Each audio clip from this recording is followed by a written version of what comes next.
6장을 들어서 우리가 설명을 들었으니까 이제 잠언서를 다룰 지가 이제 몇 주 안 남았어요. 잠언서는 참 언어에 관한 이야기를 많이 다루고 있는데 그 이번 주에 우리가 언어를 설명하면서 우리가 서로 칭찬하고 격려하는 말을 자주 해야 된다는 사실에 조금 가르쳐 드렸지요. 그래서 사람을 볼 때에 그가 정말로 행복해질 수 있는 언어로 참 예쁘십니다. 참 잘생기셨습니다. 참 듬직하십니다. 참 열심히 사셨습니다. 얼마나 많습니까? 이런 인사로 우리가 먼저 그 사람의 장점과 그 사람의 마음을 얻는 것이 참 중요하다라고 설명을 드렸습니다. 한번 다시 인사할 때 옆 사람에게 참 오늘 더 이쁘십니다. 더 멋지십니다. 인사하겠습니다. 참 오늘 더 이쁘십니다. 참 멋지십니다. 제 옆에 앉아주셔서 너무나 영광입니다. 예, 영광입니다. 예, 예. 싸우지 마세요. 예, 머리 막 밀고 그러지 마세요. 예, 예. 아, 형제 자매가 모였어도 얼마나 행복한 자리입니까? 오늘 본문 말씀을 통해서 우리는 믿음으로 노하는 이라는 제목으로 은혜를 나누려고 합니다. 우리는 지난 히브리서 11장의 말씀을 다루면서 믿음으로 살았던 조상들에 대해서 설명을 나누어 드렸어요. 대표적으로 하나님께서 원하시고 바라셨던 이 구속의 예배를 드렸던 인물, 바로 아벨에 관해서 이야기를 드렸고요. 특별히 항상 평생 일평생 정말로 주님과 함께 살았던 증거를 남겼던 이 에녹 선지자에 대해서 살펴보았지요. 이들은 모두 믿음을 따라 살았다라고 증거하고 있습니다. 그래서 학자들은 히브리서 11장 말씀을 일명 믿음장이다 라고 소개를 했지요. 이유는 간단합니다. 그들의 삶에 하나님의 말씀을 믿는 믿음의 삶이 증거되었다라는 것이죠. 이처럼 하나님을 믿는 믿음으로 살아가는 모든 사람들은 믿음 있는 사람이다 라고 소개하고 있습니다. 그러니 하나님의 말씀을 따라가는 삶, 그 삶을 놓치지 마십시오. 그 삶 끝에 하나님께서 증명하는 믿음의 삶이 있다는 사실을 기억하시기 바랍니다. 우리는 흔히 사랑은 동사다라고 표현합니다. 사랑은 동사 맞습니까? 명사인데요. 명사이지만 동사라는 것이죠. 그렇습니다. 사랑 자체로 보면 명사이지요. 하지만 사랑을 증명하기 위해서는 그것이 동사라는 사실을 알 수 있는 것이죠. 사랑하면 사랑한다 말하고 사랑하는 사람에게 사랑한다는 행동을 하게 돼 있는 것이죠. 여러분들은 한 부부가 만나서 여러분들 결혼을 할 때 사랑으로 만나 결혼한 줄 믿습니다. 지금도 남편을 사랑하십니까? 남편들에게 묻겠습니다. 지금도 아내를 사랑하십니까? 들었지요? 자, 여성들에게 묻습니다. 지금도 남편을 사랑하십니까? 이 반응이 조금, 제가 이런 반응 기대했던 것이 아닌데 조금 다르네요. 오늘 신도수 이 남성 성비를 따지면 압도적으로 여성이 많은데 왜 우리 여성도들은 남성한테 아멘 이러지요? 남성도들은 네 이러는데 말이죠. 한번 우리 남성도들의 이야기를 다시 한번 고백을 들어보겠습니까? 우리 남성들은 우리 자신의 아내를 사랑하십니까? 들으셨죠? 이게 남성들의 고백입니다. 이래요. 여러분들이 일평생 누구를 믿고 살까? 여러분들 하나님을 믿고 살지만 하나님의 대신모는 이 남편 붙들고 사는 거예요. 우리 한번 여성들은 어떻습니까? 여성들은 여러분들에게 보내준 이 남편을 사랑하십니까? 아직 못 믿겠습니다. 하지만 우리가 결혼할 때에는 그 사랑이 감동되어서 결혼했다라는 것을 부인할 수 없는 것이죠. 그때 그만큼 여러분들 결혼하자고 선물도 주고 여러분들 맛있는 커피도 사주고 레스토랑도 가고 이 모든 것들이 뭡니까? 사랑하기 때문에 보여준 모든 삶 아니냐 이 말입니다. 믿음이 그렇다라는 거예요. 믿음 자체는 보이지 않습니다. 그래서 우리는 많은 사람들의 믿음은 그 사람들 영혼 깊이에 담겨있는 이성의 능력 정도로 생각할 때가 많아요. 이성으로 판단하는 그 가치 판단 체계를 믿음으로 생각하시는 분이 있는데 이것은 대단한 오해이고 착각일 수 있습니다. 여러분들, 이런 생각으로 믿음을 이해하는 사람들은 아무것도 행하지 않고 사랑을 쟁취하는 것처럼 여기는 사람과 똑같다라는 거예요. 사랑은요, 움직이지 않으면 절대 쟁취할 수 없는 겁니다. 자신이 사랑하는 아내를 얻기 위해선 반드시 고백이라는 걸 해야 되고요, 선물이라는 걸 줘야 되고요, 그리고 많은 시간을 같이 함께 주어야 되는 것이죠. 가만히 머릿속에서 생각하고 상상한다 해서 사랑이 이루어지는 것은 아니란 말입니다. 이처럼 믿음이 동일합니다. 그래서 믿음은 사랑과 같다라는 거예요. 하나님을 사랑하는 만큼 그가 움직이고 그가 믿고 따른다라는 것을 보여주는 것이죠. 이것이 신앙인의 믿음 생활입니다. 그것을 기록한 말씀이 바로 히브리서 10장과 11장의 내용들이에요. 거기엔 이와 같은 삶을 살았던 믿음의 조상들을 일일이 나열하기 시작합니다. 그리고 오늘 본문에도 그러한 믿음의 사람이 있었는데 그 사람의 이름이 노아였다라는 것이죠. 노아. 자, 우리 7절 말씀 다 같이 한번 읽어보도록 하겠습니다. 7절입니다. 시작. 믿음으로 노아는 아직 보이지 않는 일에 경고하심을 받아 경외함으로 방주를 준비하여 그 집을 구원하였으니 이로 말미암아 세상을 정죄하고 믿음을 따르는 의의 상속자가 되었느니라. 아멘. 오늘 이렇게 기록했습니다. 믿음으로 노아는 아직 보이지 않는 일에 경고하심을 받아 경외함으로 방주를 준비하였다라고 말합니다. 비록 먼 미래에 있을 보이지 않는 일이지만 이 믿음의 사람 노아는 그것을 보았다라고 설명한 것입니다. 어떻게 볼 수 있을까요? 그리고 남들이 깨달을 수 없는 방주를 산 꼭대기 위에 만들기 시작했습니다. 이처럼 보이지 않고 깨달을 수 없는 것들을 어떻게 보고 깨달을 수 있느냐라는 것입니다. 이것이 바로 믿음이 행하는 일이다 라는 설명입니다. 그는 하나님을 경외하였다고 말씀합니다. 보이지 않는 하나님을 경외한다는 것은 한마디로 그가 믿는 믿음이 있었다라는 다른 표현 아니겠느냐라는 것이죠. 하나님에 대한 확신이 없이 어떻게 하나님을 경외하며 예배할 수 있겠느냐 이 말입니다. 여러분들이 이 자리에 나온 것을 생각해 보십시오. 하나님의 존재하심을 믿지 않는다면 어떻게 이 자리에 나올 수 있겠느냐라는 거예요. 하나님께서 그렇게 두렵고 경외해야 될 그런 대상이라면 여러분들이 하나님께 예배 드릴 때 어떻게 마음을 다해서 하나님 앞에 예배하지 않겠느냐라는 것이죠. 이 모든 것들은 여러분들에게 어떻게 생각할지 몰라도 작은 믿음이 발단이 됐기 때문에 이 자리에 나온 것 아니냐라는 것입니다. 그것은 보여줄 수 없는 것이지만 보이는 것이다 라고 설명하는 것입니다. 그것을 하나님께서 우리에게 주셨다라는 거예요. 사람들이 도저히 믿을 수 없는 말씀과 그 일들을 믿게 하고 그것을 통해 하나님의 일을 자신의 비전으로 삼고 그 일을 감당하게 하는 그 원동력, 그것이 무엇이냐? 바로 믿음인 줄 믿으시기 바랍니다. 당시 노아가 활동하던 시대는 이러했습니다. 우리 창세기 6장 5절에서 7절까지 말씀인데요. 한번 다 같이 읽겠습니다. 시작. 여호와께서 사람의 죄악이 세상에 가득함과 그의 마음으로 생각하는 모든 계획이 항상 악할 뿐임을 보시고 땅 위에 사람 지으셨음을 한탄하사 마음에 근심하시고 내가 창조한 사람을 내가 지면에서 쓸어버리되 사람으로부터 가축과 기는 것과 공중의 새까지 그리하리니 이는 내가 그것들을 지었음을 한탄함이니라 하시니라. 아멘. 노아가 활동한 시대의 이 시대상을 보니까 사람의 죄악이 세상에 가득하였다라고 표현합니다. 예전 성경이죠. 개역 성경에 보면 이 가득함을 관영하였다라고 말합니다. 관영하다라는 것은 가득 찼다라는 의미입니다. 하나님의 은혜가 가득 찼으면 좋겠는데 사람의 죄악이 가득 찼다라고 설명하는 것이 문제지요. 하지만 이런 문제를 알지 못하고 그 세상 속에서 그 죄 가운데 살아가는 것이 더 큰 문제 아니냐 이 말입니다. 그래서 하나님은 땅 위에 자신의 형상으로 지었던 사람을 한탄하셨고 결국 이들 모두를 사람부터 시작해서 창조한 모든 것들을 다 쓸어버리기로 심판하시기로 결정하셨다라고 말씀합니다. 그런데 중요한 것은 노아는 이라는 것이죠. 믿음으로 아직 보이지 않는 일에 경고를 받고 그리고 그 앞에 하나님 앞에 온전히 다시 세우는 믿음을 가졌다라는 것입니다.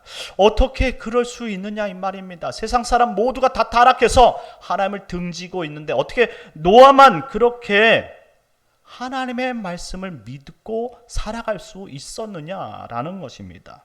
창세기 6장 말씀에 그 해답을 이렇게 제시합니다. 우리 다 같이 한번 읽어보도록 하겠습니다. 시작. 그러나 노아는 여호와께 은혜를 입었더라. 아멘. 하나님께 은혜를 입는다는 것이 이러한 귀한 표현인 것입니다. 세상 사람 모두가 다 타락하고 죄악된 길을 갈 때에 우리는 그저 이 길이 죄라는 사실을 알고 하나님의 진리의 길을 서게 하는 것. 그래서 세상 사람들은 이 주일날 세상이 자신의 방법대로 자신의 편의를 위해 살지만 우리는 세상 것이 주인이 아니요 내가 주인이 아니라 세상을 만드시고 나를 주께로 부르신 그 하나님을 주인으로 섬기고 있기에 주일날 주님 앞에 나와 우리 신앙을 고백하는 줄 믿으시기 바랍니다. 이것이 바로 은혜 입은 사람들의 삶이며 표현이라는 거예요. 그래서 은혜란 이처럼 어떤 자격이나 조건도 갖추지 않았지만 하나님께서 자신의 백성들에게 베푸는 그 자비를 깨닫고 그 자비 앞에 예배하는 것을 은혜라고 말할 수 있습니다. 여러분들은 그와 같은 은혜를 받은 줄 믿으시기 바랍니다. 하지만 여러분들의 어떤 자격과 조건이 있어서 여러분들이 이 자리에 나온 것입니까? 여러분들 이 자리에 나올 때 여러분들 어떤 자격을 주었다면 여러분 이 자리에 나오겠습니까? 나오고 싶겠습니까? 어떤 자격과 조건이 주어지지 않았기 때문에 이 자리에 나온 것을 신앙이라 말하고 그리고 믿음 생활이라고 말한다라는 것입니다. 그런데 사람들은 생각하기를 노아가 무엇인가 특별한 것이 있었기 때문에 무엇을 받았기 때문에 그가 그처럼 하나님의 말씀을 경외한 것이다 라고 생각합니다. 그런데 그렇지 않습니다. 만약 사람이 어떤 특별한 가치가 있거나 자격이 있어서 하나님께서 이와 같은 은혜를 그 사람에게만 부어줬다면 그것은 더 이상 은혜가 아닌 대가성이라는 것이지요. 하지만 노아는 어떠한 대가성을 그것을 이야기할 만한 것을 받지 않고 누리지 않았다는 것이죠. 하나님은 노아에게 그런 은혜를 베풀어 주신 것입니다. 이런 말씀을 들으면 세상 사람들은 질투나지 않겠습니까? 우리는 이렇게 생각해요. 하나님 그럼 너무 공평하지 않은 것 아닙니까? 불공평하신 것 아니에요? 이렇게 말하지만 세상 사람들은 여전히 그것을 불공평하다 이야기하지 않습니다. 성경에 관심이 없어요. 그리고 하나님이 무슨 일을 하든지 거기에 관심을 두지 않는다라는 거예요. 여러분들 불신자이신 여러분들 친구나 여러분들 아는 사람들에게 물어봐요. 여러분들 교회 나가지 않으면 하나님 앞에 복 받을 수 없어 라고 이야기한다면 여러분 뭐라고 하겠습니까? 어떤 이야기가 돌려오겠습니까? 너나 잘 다녀 라고 이야기하지 않겠습니까? 왜 그런 겁니까? 그럼에도 불구하고 우리가 이 자리에 나온 것은 무엇이냐 이 말입니다. 하나님께서 우리에게 그러한 은혜를 베풀어 주셨기 때문에 세상 사람들은 아무리 설득해도 믿을 수 없는 것을 하나님께서 우리에게 주셨기 때문에 우리가 세상 사람들이 편히 지내고자 하는 이 일요일에 주일이라 구별하고 하나님 앞에 나와 예배하는 것이라 믿는 것입니다. 자, 그렇다면 노아는 어떻게 이런 말씀에 관심을 가지게 되었느냐라는 것입니다. 우리가 한번 인간적으로 생각해 보자 이 말입니다. 자, 믿음을 다 떠나서 어떻게 노아는 이렇게 세상 사람들이 다 등 돌리고 살아가는 세대에 하나님을 믿을 수 있었느냐라는 거예요. 여기에 대한 궁금증이 있지 않느냐 이 말입니다. 여기서 창세기 기자는 이렇게 설명합니다. 창세기서 6장 9절 말씀인데요. 다 같이 한번 읽겠습니다. 시작. 이것이 노아의 족본이라. 노아는 의인이요 당대 완전한 자라. 그는 하나님과 동행하였으며. 아멘. 이와 같은 사실에 대해서 오늘 창세기를 기록한 이 저자는 노아의 족본이라 라고 설명합니다. 이것이 노아의 족본이라. 이 족보라는 단어는 톨레도트라는 단어예요. 이 톨레도트라는 단어는 가문이라는 뜻을 가지고 있습니다. 왜 창세기 저자는 가문에 눈을 집중해서 두고 있는 것일까요? 왜 가문이라는 단어에 지금 포인트를 두고 핵심적으로 설명하고자 하는 거냐 이 말입니다. 거기에는 이유가 있기 때문에 그렇습니다. 여러분들 노아의 아버지가 혹시 누구인지 아십니까? 노아의 아버지 라멕이라는 사람입니다. 노아의 아버지니까 노시라고 생각하면 절대 안 됩니다. 외국은 좀 달라요. 예, 다릅니다. 노아의 아버지는 라멕이라는 사람이에요. 라멕이 뭐 한 줄 아십니까? 라멕에 대한 정확한 설명은 기록되지 않고 있어요. 하지만 그가 아담의 후손이라는 설명은 기록하고 있다는 것이죠. 그렇습니다.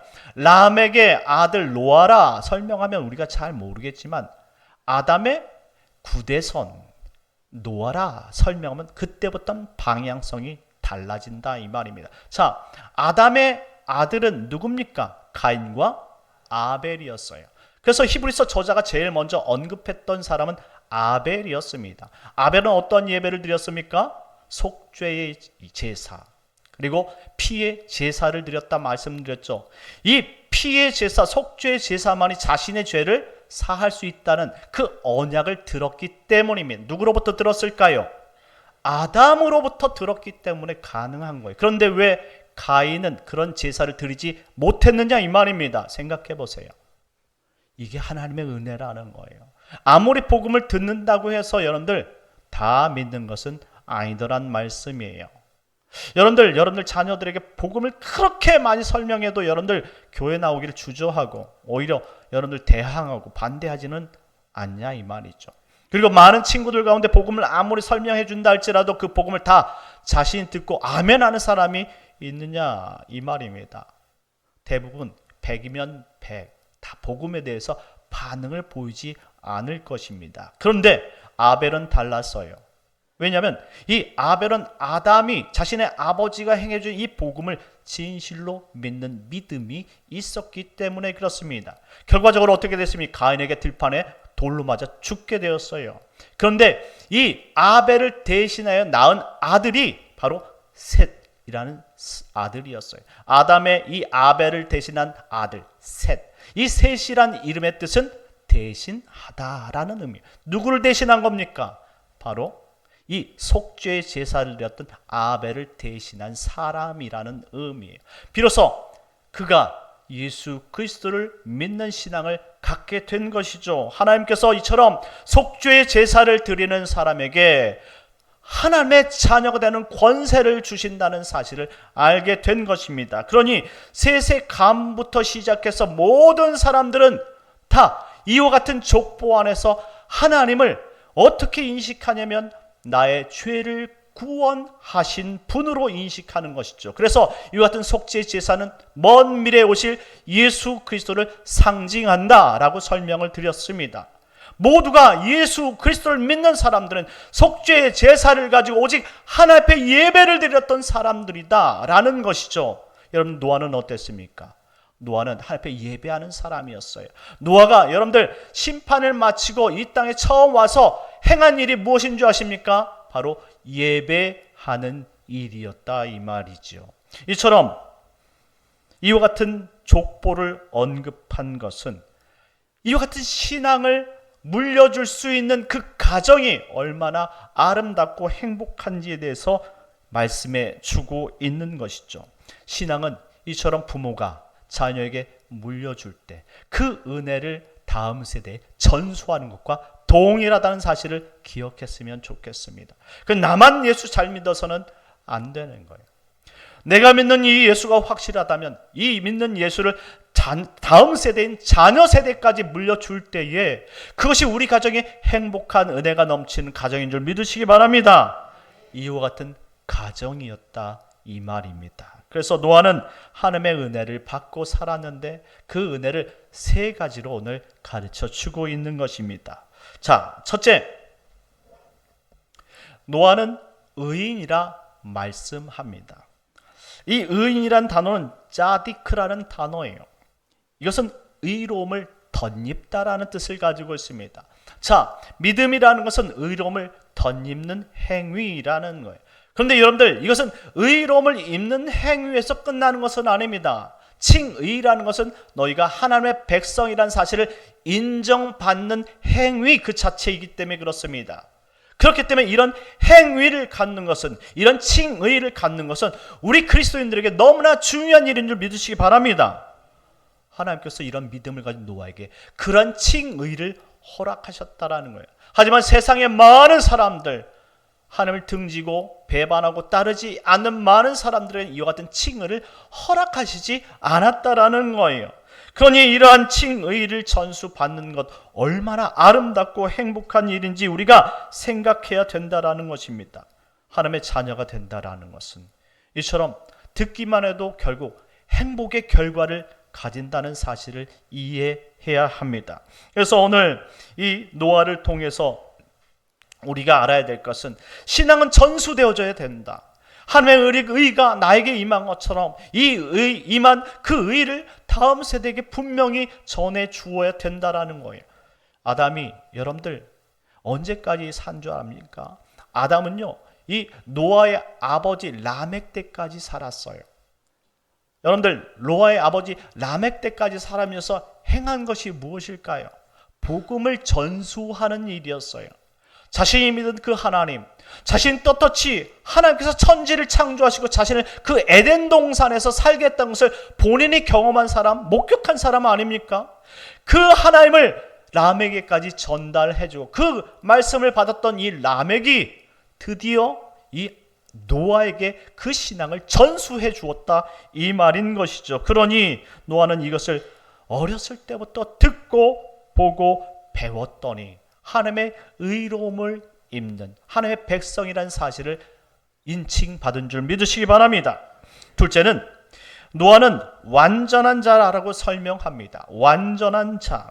이 완전하다라는 단어는 히브리어로 타밈이란 단어입니다. 하지만 헬라어로는 텔레이오스란 단어인데 모두가 목적 텔로스란 단어에서 파생되었다라는 거예요. 한마디로 완전이라는 것은 사람의 목적을 이루어가는 자라는 설명입니다. 우리가 왜 신앙생활 한 줄 아십니까? 신앙생활은 하나님께서 우리에게 주신 목적을 이루어 가기 위함이에요. 그러니 단지 우리가 교회에 나와서 예배 드리는 것으로 끝나는 것이 아니라 예배 후에도 우리가 어떻게 하나님의 자녀로서 신앙생활을 하고 신앙이 전수되어져야 되는지를 알아야 된다는 것이죠. 여러분들, 인생의 목적이 무엇입니까? 사람을 지으신 목적이 뭡니까? 우리가 잘 알고 있는 웨스트민스터 신앙고백서 소유리 문답에 보니까 사람의 제일 된 목적은 하나님을 영화롭게 하고 그를 영원토록 즐거워하는 것인 줄 믿으시기 바랍니다. 이것을 간단히 말해서 예수 닮는 것입니다. 사람의 목적은 예수 닮는 거예요. 그러니 우리 신앙의 목적도 예수 닮아내는 것 아니겠느냐, 이 말입니다. 그러니 우리가 목적을 이루는 것이 온전함을 이루는 것이라면 우리 신앙도 이처럼 예수를 닮아 온전함을 이루는 데까지 성장하는 것이 신앙의 목표이고 그리고 인생의 목적인 줄 믿으시기 바랍니다. 반대로 세상 사람들은 이런 목적을 알지 못하고 어떻게 살아갑니까? 자신의 목적을 이루는 것을 영달로 생각하고 그것을 기쁨으로 살아가. 그것이 전부인 줄 알고 있다는 것이죠. 인생의 가장 값지다고 생각하는 때는 사람들이 이렇게 평균적으로 이야기합니다. 인생의 목적을 발견할 때. 하지만 발견할 수 없으니 자신의 영달을 위해 사는 것이 인생의 목적인 줄 알고 살아간다는 거예요. 하지만 우리 그리스도인들은 삶의 방향성이 다르다, 이 말이죠. 이미 우리의 인생에 지어질 때부터 목적은 하나님을 영화롭게 하는 것이다. 한마디로 하나님을 위해서 살아가는 것이고 예수를 닮아내는 것이다 라고 말씀하고 있으니 우리가 이 땅에서 세상 사람들이 다 다른 삶을 지향한다 할지라도 우리는 우리에게 주신 목적을 향해서 십자가를 향해서 예수를 믿는 그 진리의 길을 향해서 달려나갈 때 우리의 인생은 온전한 것이고 우리의 인생은 목적이 이루어지는 것임을 믿으시기 바랍니다. 이것을 위해 달려가야 한다, 이 말이죠. 그러니 우리가 이 시간 예배하는 것은 그런 하나님을 만나고 그런 하나님 만남을 통해서 우리의 신앙의 목적을 다시 한번 생각하고 그 목적을 가기 위해 다짐하며 또 한 주간을 신앙으로 살아간다, 이 말이죠. 이럴 때 하나님 우리의 삶을 통해 영화로움을 받으시는 것이고 하나님 우리를 축복하신다는 사실입니다. 그래서 이것을 수천 년 전에 깨달았던 노아가 그의 인생을 완전히 하나님 앞에 올인합니다. 그것이 바로 방주 만드는 것입니다. 자, 방주는 무엇입니까? 방주는 구원선이에요. 한마디로 먼 미래에 이 땅에 오실 예수 그리스도를 상징하는 그림자라는 것이죠.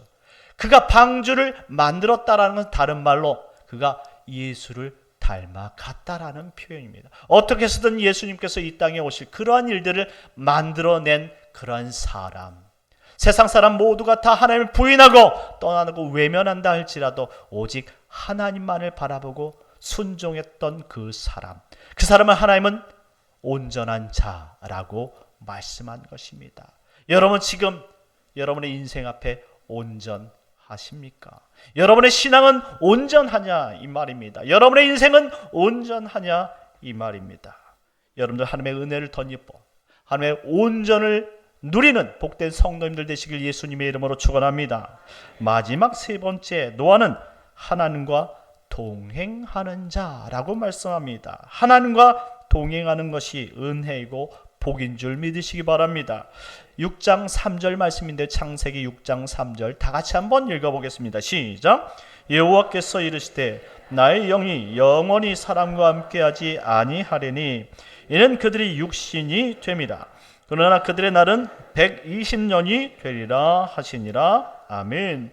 하나님은 노아 당시에 죄가 너무나 관영한 나머지 그들을 심판하기로 결정하셨습니다. 더 이상 이제 죄인들과 함께 할 수 없다라는 것이죠. 그래서 그들의 날을 120년이라 라고 말씀하셨습니다. 하나님의 말씀하신 이 120년은 어떤 의미일까요? 학자들은 두 가지로 설명합니다. 첫째, 이 120년은 이 과거 아담으로부터 시작해서 노아 이후, 그리고 노아 방주 사건 이후에 사람의 나이가 현격하게 줄어듭니다. 그래서 사람의 나이가 평균 120년이 된 것이다 라고 설명합니다. 그러고 보니까 아담으로부터 시작해 모든 사람들은 900세, 800세, 700세를 살았는데 노아 이후에 보니 삶이 급격하게 줄어들었던 것을 알죠. 그리고 노아 이후에 여러분들 아브라함이 등장하는데 아브라함의 나이가 110세로 뚝 떨어지잖아요. 그리고 모든 사람들이 그렇게 나이가 뚝뚝 떨어지는 것을 볼 수가 있는 것이죠. 그런데 두 번째는 이렇게 설명합니다.